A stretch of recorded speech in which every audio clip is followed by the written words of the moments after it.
Hi hello ಎಲ್ರಿಗೂ ನಮಸ್ಕಾರ. Welcome back to my YouTube channel. So ಇವತ್ತು ಭಾನುವಾರದ ದಿವಸ ವ್ಲಾಗ್ನ ಸ್ಟಾರ್ಟ್ ಮಾಡ್ತಾಯಿದ್ದೀನಿ. ಬೆಳಗ್ಗೆನೇ ಪೂಜೆ ಎಲ್ಲ ಮಾಡಿದೆ. ಸಂಕಷ್ಟಹರ ಚತುರ್ಥಿ ಇತ್ತು. ಸೊ ಶನಿವಾರ ಭಾನುವಾರ 2 ದಿವಸ ಬಿದ್ದಿರೋದ್ರಿಂದ, ಅಂದರೆ ಶನಿವಾರ ತದಿಗೆ ಇದೆ, ಮಧ್ಯಾಹ್ನದ ಮೇಲೇನೂ ಸ್ಟಾರ್ಟ್ ಆಗುತ್ತೆ. ಹಾಗೆಯೇ ಚೌತಿ ಬಂದು ಭಾನುವಾರ ಇರುತ್ತೆ ಅಂತ ಅಂದ್ಬಿಟ್ಟು, ಸೊ నేనేನೋ ಪೂಜೆ ಮಾಡಿದ್ದೆ, ಅಂದರೆ ಸ್ಯಾಟರ್ಡೆ. ಇವತ್ತು ಭಾನುವಾರನೂ ಕೂಡ ಪೂಜೆ ಎಲ್ಲ ಮುಗಿಸ್ಕೊಂಡೆ.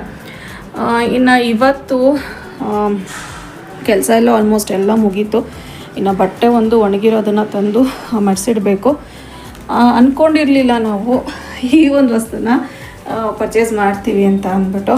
ಸೊ ಅದೇನಪ್ಪ ಅಂತ ಅಂದರೆ, ಪ್ರೀತಿ ಕಂಪ್ನಿದು 3 ಬರ್ನರ್ ಸ್ಟವ್ನ ತಗೊಂಡಿದ್ವಿ. ಸೊ ಅದು ಇವತ್ತು ನಮಗೆ ಬಂತು. ಅಂದರೆ ಶಾಪಲ್ಲೇ ಹೋಗಿ ಪರ್ಚೇಸ್ ಮಾಡಿದ್ದು ನಾವು. ಸೊ ನಾನು ಹೇಳ್ದಾಗೆ ಶಂಕರಮಠ ಹತ್ರ ಒಂದು ಸ್ಟೀಲ್ ಶಾಪ್ ಅಂದರೆ ಸ್ಟೀಲ್ ಐಟಮ್ಸ್ ಸಿಗುತ್ತೆ, ಪೂಜಾ ಸ್ಟೋರ್ಸ್ ಅಂತ ಹೇಳ್ಬಿಟ್ಟು ನಾನು ಹೇಳಿದ್ದೆ. ವ್ಲಾಗಲ್ಲಿ ನೋಡಿದರೆ ಗೊತ್ತಾಗಿರುತ್ತೆ. ಸೊ ಅಲ್ಲೇನೇ ಪ್ರೀತಿ ಕಂಪ್ನಿದು ಸ್ಟವ್ನ ನೋಡಿಬಿಟ್ಟು ಪರ್ಚೇಸ್ ಮಾಡಿದ್ವಿ. ಸೊ ಈಗಿರೋ ಸ್ಟವ್ವು ಏನೂ ಕೂಡ ಪ್ರಾಬ್ಲಮ್ ಇಲ್ಲ. ಅಂದರೆ ಏನಪ್ಪ ಅಂದರೆ ಬರ್ನರ್ದೊಂದು ಸ್ವಲ್ಪ ಪ್ರಾಬ್ಲಮ್, ಅಂದರೆ ಜಂಬೋ ಬರ್ನರ್ ಇಲ್ಲ, ಮಾಮೂಲಿ ಇದೆ, ಬಟ್ ಸ್ವಲ್ಪ ಸ್ಲೋ ಆಗಿಬಿಟ್ಟಿದೆ. ಅದೊಂದೇ, ಅದು ಬಿಟ್ಟರೆ ಇನ್ನೇನು ಇಲ್ಲ. ಮತ್ತು ಇದು ಕಂಪ್ನಿ ಬಂದು ರ್ಯಾಲಿಸನ್ನು. ನಾನು ಆಲ್ರೆಡಿ ಈ ಒಂದು ಸ್ಟವ್ನ ತೊಗೊಂಡು ಹತ್ತತ್ರ ಒಂದು 7 ಇಯರ್ಸ್ ಆಯಿತು ಅಂತ ಅಂದ್ಕೊಳ್ತೀನಿ. ಓಕೆ, 6 or 7 ಇಯರ್ಸ್ ಆಯಿತು. ತುಂಬಾ ಚೆನ್ನಾಗಿದೆ ಸ್ಟವ್ದು, ಏನೂ ಒಂದು ಸ್ವಲ್ಪನೂ ಕೂಡ ಪ್ರಾಬ್ಲಮ್ ಇಲ್ಲ. ಅಂದರೆ ಈಗ ಸ್ವಲ್ಪ ಇದು ಫಿನಿಶಿಂಗ್ ಏನು ಬರುತ್ತೆ ಅದು ಒಂದು ಸ್ವಲ್ಪ ಬಿಟ್ಕೊಂಡಿತ್ತು ಅಷ್ಟೇ. ಇದೊಂದು ಬಿಟ್ಟರೆ ಈ ಸೈಡು ಮತ್ತು ಈ ಸೈಡು ಅದೇನು ಬಿಸಿ ತಾಗಿ ಬಿಡ್ತೋ ಏನೋ ಗೊತ್ತಿಲ್ಲ, ಈ ರೀತಿ ಬಿಟ್ಕೊಳ್ತಾ ಬಂದಿತ್ತು. ಮತ್ತು ನಾನೇನು ಅದಕ್ಕೆ ಬಿಸಿ ತಾಗ್ಸೋದೇ ಆಗಲಿ ಅಥವಾ ಯಾವ್ದಾರ ಬೇರೆ ಕೆಮಿಕಲ್ಸ್ ಯೂಸ್ ಮಾಡಿ ವಾಶ್ ಮಾಡೋದೇ ಆಗಲಿ ಅದೆಲ್ಲ ಬಿಟ್ಬಿಟ್ಟೆ. ಅದರಿಂದ ಆಚೆಗೆ ಸ್ವಲ್ಪ ಇದು ಓಪನ್ ಆಗೋದು ಬಿಡ್ತು. ನೋಡಿ, ಈ ರೀತಿ ಓಪನ್ ಆಗ್ತಿದೆ ಅಷ್ಟೇ. ಸೊ ಇದನ್ನು ಮೇಯ್ನ್ ನಾನು ಸ್ಟೀಲ್ದು ತೊಗೋಬೇಕು ಅಂತ ಆಮೇಲೆ ನನಗೆ ಅನ್ನಿಸ್ತು. ಈ ಒಂದು ಪಾರ್ಟ್ ಏನು ಬರುತ್ತೆ ಇದು ಟಫ್ ಆ್ಯಂಡ್ ಗ್ಲಾಸ್ ಬರುತ್ತೆ. ಈ ಪಾರ್ಟ್ ಏನು ಬರುತ್ತೆ, ಈ ನಾಬ್ಸ್ ಎಲ್ಲ ಇರೋವಂಥ ಜಾಗ ಒಂದು ಸ್ಟೀಲ್ದಿದ್ರೆ ಬೆಟರ್ ಆಗಿರ್ತಿತ್ತು ಅಂತ ನನಗೆ ಅನ್ನಿಸ್ತು. ಅದು ಬಿಟ್ಟರೆ ಸ್ಟವ್ದಂತೂ ಒಂದು ದಿವಸಕ್ಕೂ ಕೂಡ ಪ್ರಾಬ್ಲಮ್ ಬಂದಿಲ್ಲ.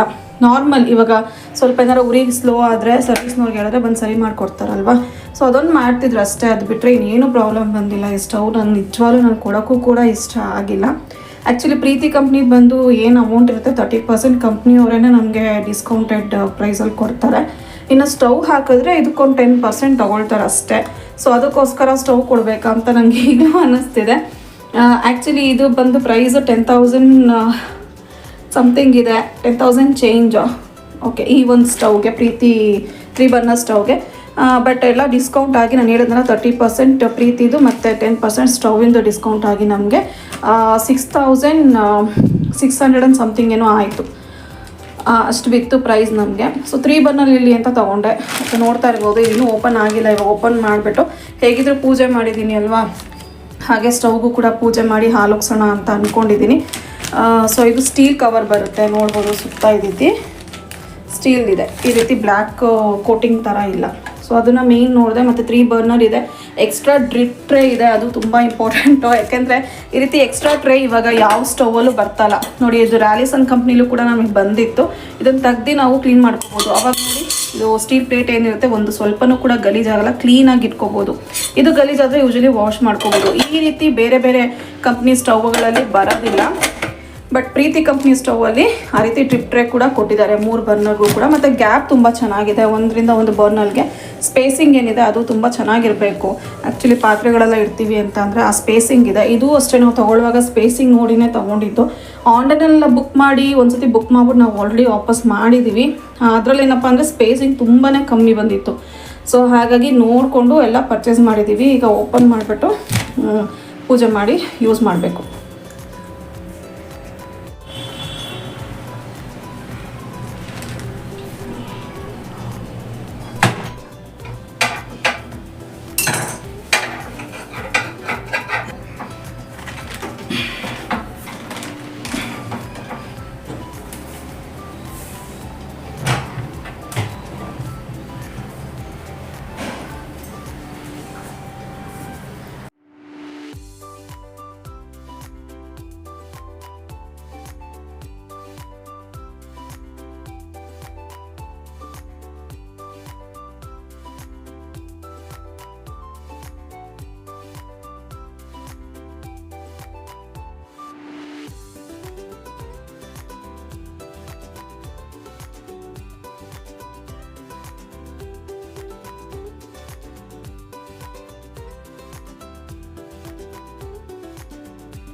ಮುಂದೆ ಹೇಳಿದ್ವು ಆಮೇಲೆ ಕಲಿಯೋಣ ಅಂತ.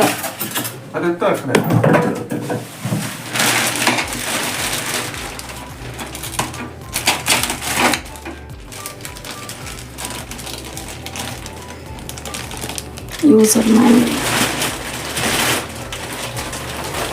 5 years warranty on glass burner, 2 year product warranty. Glass on 5 year warranty on glass and burner, 2 year product warranty, lifelong free service ಇದೆ ನೋಡಿ. ಲೈಫ್ ಫ್ರೀ ಸರ್ವಿಸ್ ಅಂದರೆ ಸರ್ವಿಸ್ ಜಾಸ್ತಿ ಬರಲ್ಲ, ಡ್ಯೂರೇಬಿಲಿಟಿ ತುಂಬ ಚೆನ್ನಾಗಿರುತ್ತೆ. ಇದೆ ಸ್ಟವ್, ಇದು ಜಂಬೋ ಬರ್ನರು, ಇದು ಸ್ಮಾಲ್ ಬರ್ನರು, ಇದು ಮೀಡಿಯಮ್. ಈಗ ನಾನು ಯೂಸ್ ಮಾಡ್ತಿದ್ದಿದ್ದು ಸ್ಟವಲ್ಲಿ ಮೀಡಿಯಮ್ ಮತ್ತು ಸ್ಮಾಲ್ ಬರ್ನರ್ ಎರಡೇ ಇದ್ದಿದ್ದು. ಸೊ ಜಂಬೋ ಬರ್ನರ್ ಬರುತ್ತೆ, ಚೆನ್ನಾಗಿರುತ್ತೆ. ಹಾಗೆಯೇ ಸೊ ಇದೆಲ್ಲ ಅಷ್ಟೇ ಚೆನ್ನಾಗಿದೆ ಕ್ವಾಲಿಟಿ ಎಲ್ಲ. ಮತ್ತು ಡ್ರಿಪ್ ಟ್ರೇ ಎಕ್ಸ್ಟ್ರಾ. ಮತ್ತು ಇದು ಯಾವ ರೀತಿ ಇದೆ, ಹೋಲ್ಸ್ ಕೊಟ್ಟಿಲ್ಲ ಅವರು, ಹೋಲ್ಸ್ ಬದಲಾಗಿ ಈ ರೀತಿ ಕರ್ವ್ಸ್ ಕೊಟ್ಟಿದ್ದಾರೆ, ನೋಟ್ಸ್. ಮತ್ತು ಇದು ಸ್ಟೀಲ್, ನೋಡ್ತಾ ಇರ್ಬೋದು ಸ್ಟೀಲ್ ಕವರಿಂಗ್ ಇದೆ. ಹಾಗೆ ಇದು ಬಂದು ಏನಂತೀವಿ ಪ್ಲಾಸ್ಟರ್ ಥರ, ಜಸ್ಟ್ ಒಂದು ಸ್ಟಿಕ್ಕರ್ ಥರ ಅಂಟಿಸಿರೋದು, ತೆಗೆದ್ರೆ ಬಂದ್ಬಿಡುತ್ತೆ ಇದು. ಸೊ ಇರೋಷ್ಟು ಓಕೆ. ಹಳೆ ಸ್ಟವ್ಗೆ ನಾಬ್ ಬಂದು ಸೆಂಟರಲ್ಲಿತ್ತು, ಇವಾಗ ಸೈಡಲ್ಲಿ ಕೊಟ್ಟಿದ್ದಾರೆ ಈ ರೀತಿ. ಸೊ ಈಸಿಯಾಗಿರುತ್ತೆ, ರೈಟ್ ಸೈಡಿಗೆ ಬರುತ್ತೆ. ನೀಟಾಗಿ ಫಿಟ್ ಮಾಡಿಬಿಟ್ಟು ಮಾಡಬೇಕು. ಸೊ ಪೂಜೆ ಮಾಡಿದ್ರೆ ಸ್ಟವ್ ಆನ್ ಮಾಡ್ಕೊಳ್ಳೋದು.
ಸ್ಟವ್ ಪೂಜೆ ಎಲ್ಲ ಮುಗಿಸಿ ಹಾಲು ಕಾಯಕ್ಕಿಟ್ಟಿದ್ದೀನಿ. ಇವಾಗ ಹಾಲು ಕಾದ ನಂತರ ಹಾಲು ಉಕ್ಕಿಸ್ಬಿಟ್ಟು ಆಮೇಲೆ ನೆಕ್ಸ್ಟ್ ಅಡುಗೆಗಳನ್ನ ಮಾಡ್ಕೋಬೋದು.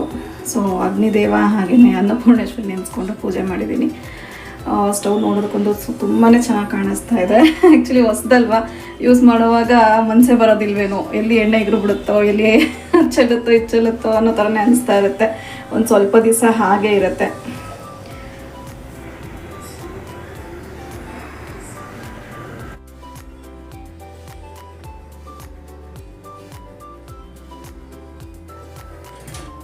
ಸೊ ಪ್ರೀತಿ ಸ್ಟವ್ ಜೊತೆಗೆ ಬಾಕ್ಸಲ್ಲಿ ಇದೊಂದು ಎಕ್ಸ್ಟ್ರಾ ಬಾಕ್ಸ್ ಕೊಟ್ಟಿದ್ದಾರೆ.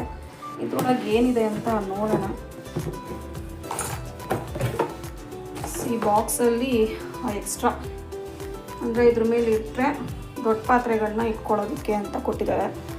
ಸೊ ಇದೊಂದು, ಹಾಗೆಯೇ ಇದೊಂದೆರಡು ಸ್ಕ್ರೂ ಮತ್ತು ಏನೋ ಪ್ಲೇಟ್ಸ್ ಥರ ಏನೋ ಕೊಟ್ಟಿದ್ದಾರೆ. ಮತ್ತು ಇದು ಎಕ್ಸ್ಟ್ರಾ ಏನು ಇಟ್ಕೊಂಡಿರ್ತೀವಿ ಚಿಕ್ಕ ಚಿಕ್ಕ ಪಾತ್ರೆಗಳನ್ನ ಇಟ್ಟು ಕಾಯಿಸೋದಿಕ್ಕೆ. ಸೊ ಆಲ್ರೆಡಿ ನಮ್ಮ ಮನೇಲಿ ನಾನೊಂದು ತಂದು ಇಟ್ಕೊಂಡಿದ್ದೆ. ಸೊ ಇದರಲ್ಲೂ ಕೂಡ ಬಂದಿದೆ. ಇದೇನು ಓಪನ್ ಮಾಡೋದಕ್ಕೇನು ಹೋಗೋದಿಲ್ಲ, ಇದು ಹಾಗೆ ಇಟ್ಟಿರ್ತೀನಿ. ಅವಶ್ಯಕತೆ ಬಂದಾಗ ಓಪನ್ ಮಾಡಿಕೊಂಡು ಯೂಸ್ ಮಾಡಿದ್ರೆ ಆಯಿತು. ಸೊ ಇದೆರಡಕ್ಕೆ ಒಂದು ಬಾಕ್ಸ್ ಕೊಟ್ಟಿದ್ದಾರೆ ಈ ಥರ. ಹಾಗೆಯೇ ಇಲ್ಲಿ ಏನು ಅಷ್ಟು ಯೂಸ್ ಆಗೋಲ್ಲ ಅಲ್ವಾ, ಆ ಟೈಮಾಗಿ ನೋಡ್ಕೊಳ್ಳೋಣ. ನಾನು ಅಂದ್ಕೊಂಡೆ ಲೈಟರನ್ನು ಕೊಟ್ಟಿರ್ತಾರೇನೋ ಅಂತ, ಬಟ್ ಲೈಟರ್ ಕೊಟ್ಟಿಲ್ಲ ಅವರು. ಹಾಗೆಯೇ ಯೂಸರ್ ಮ್ಯಾನ್ಯಲ್ ಕೊಟ್ಟಿದ್ದಾರೆ. ಇದೇನು ನಾರ್ಮಲಾಗಿ ಏನೇನು ಇರುತ್ತೆ ಅದಷ್ಟು ಬರುತ್ತೆ ಇಲ್ಲಿ.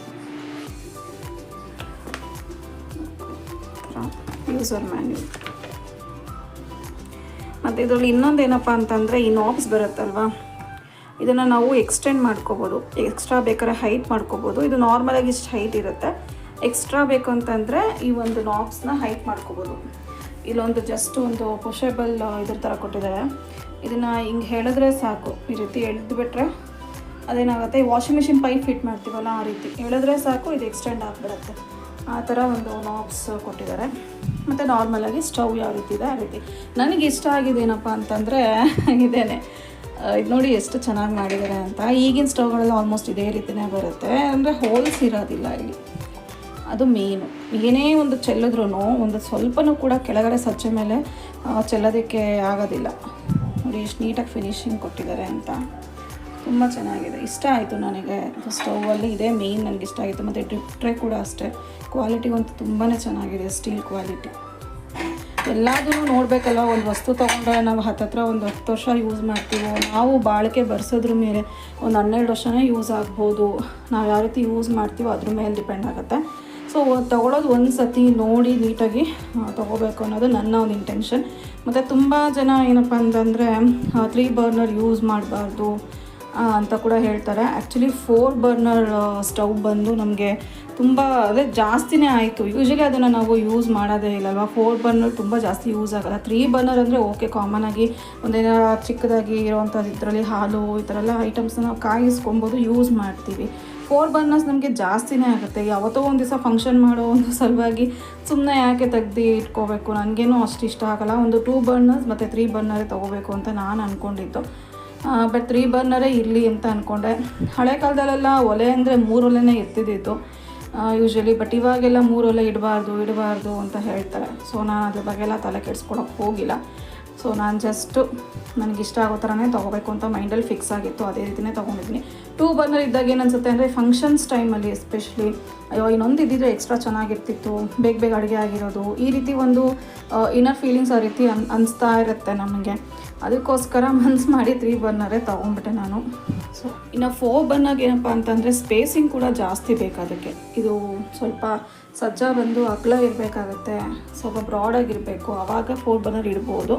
ಬಟ್ ಅವಶ್ಯಕತೆ ಎಲ್ಲ ನೋಡಿಕೊಂಡಾಗ ಮತ್ತು ಕ್ಲೀನಿಂಗು ಮೇಯ್ನಾಗಿ 3 ಬರ್ನರ್ ಸ್ಟವ್ ಅಂದರೆ ಕ್ಲೀನ್ ಮಾಡೋಕ್ಕೂ ಕೂಡ ಮೇಂಟೆನೆನ್ಸ್ಗೂ ಕೂಡ ಈಸಿ ಇರುತ್ತೆ. 4 ಬರ್ನರ್ಸ್ ಅವಶ್ಯಕತೆಯೂ ಇಲ್ಲ, ಹಾಗೆ ಮೇಂಟೆನೆನ್ಸ್ ಕೂಡ ಸ್ವಲ್ಪ ಕಷ್ಟನೇ. ಯೂಶ್ವಲಿ 2 ಬರ್ನರ್ಸಲ್ಲಿ ನಾವು ಮಾಡ್ತಾ ಇರ್ತೀವಿ. ಆದಷ್ಟು ನಾನು ಎಲ್ಲ ಕಮ್ಮಿನೇ, ಈ ಚೆಲ್ಲೋದು ಮಾಡೋದು ಉಗ್ಸೋದು ಇದೆಲ್ಲ ಅಷ್ಟಾಗಿ ನಾನು ಗಲೀಜಾಗಿ ಥರ ಇಟ್ಕೊಳ್ಳೋದಿಲ್ಲ. ಆದಷ್ಟು ಕ್ಲೀನಾಗಿ ಇಟ್ಕೊಳ್ತೀನಿ ಯಾವುದೇ ಒಂದು ವಸ್ತುಗಳಾಗಲಿ. ಹಳೆ ಸ್ಟವ್ ನೋಡ್ಬೋದು, ಒಂದು ಸ್ವಲ್ಪನೂ ಕೂಡ ಅದು ಜಿಡ್ಡಾಗ್ದಲ್ಲಿರೋ ರೀತಿ ನಾನು ಮೇಂಟೆನೆನ್ಸ್ ಮಾಡಿದ್ದೀನಿ. ಸೊ ನಾನು ನೀಟಾಗಿ ಇಟ್ಕೊಳ್ಳೋದ್ರಿಂದ ನನಗೆ 3 ಬರ್ನರ್ ಕನ್ವೀನಿಯೆಂಟು, ಹಾಗೆ ಮೇಂಟೆನೆನ್ಸ್ ಕೂಡ ಎಲ್ಲ ಥರ ಯೋಚನೆ ಮಾಡಿ 3 ಬರ್ನರ್ ಇರಲಿ ಅಂತ ಅಂದ್ಕೊಂಡೆ. ಈಗ ಹಾಲು ಉಗ್ತಾ ಬಂತು, ಒಂದು ಸ್ವಲ್ಪ ಸಕ್ಕರೆ ಹಾಕ್ತೀನಿ.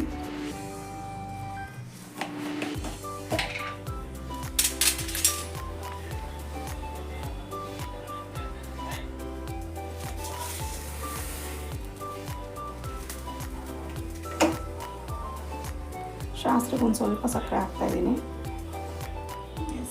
ಹಾಲು ಉಕ್ಕಿದೆ, ಖುಷಿ ಆಗ್ತಾಯಿದೆ.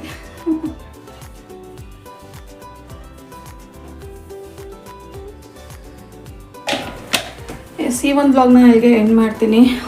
ಸೊ ಈ ಬ್ಲಾಗ್ ನಿಮ್ಗೆ ಏನಾರು ಇಷ್ಟ ಆಯಿತು ಅಂತಂದರೆ ಪ್ಲೀಸ್ ಲೈಕ್ ಮಾಡಿ, ಹಾಗೆ ಇನ್ನೂ ಕೂಡ ಸಬ್ಸ್ಕ್ರೈಬ್ ಆಗದಲ್ಲೇ ನೋಡ್ತಿರೋರು ಪ್ಲೀಸ್ ಸಬ್ಸ್ಕ್ರೈಬ್ ಮಾಡಿಕೊಂಡು ನಮ್ಮ ಯೂಟ್ಯೂಬ್ ಚಾನಲ್ಗೆ ಸಪೋರ್ಟ್ ಮಾಡಿ ಅಂತ ಹೇಳ್ತಾ, so meet you in the next vlog. Until then thanks for watching. So Preethi blue flame.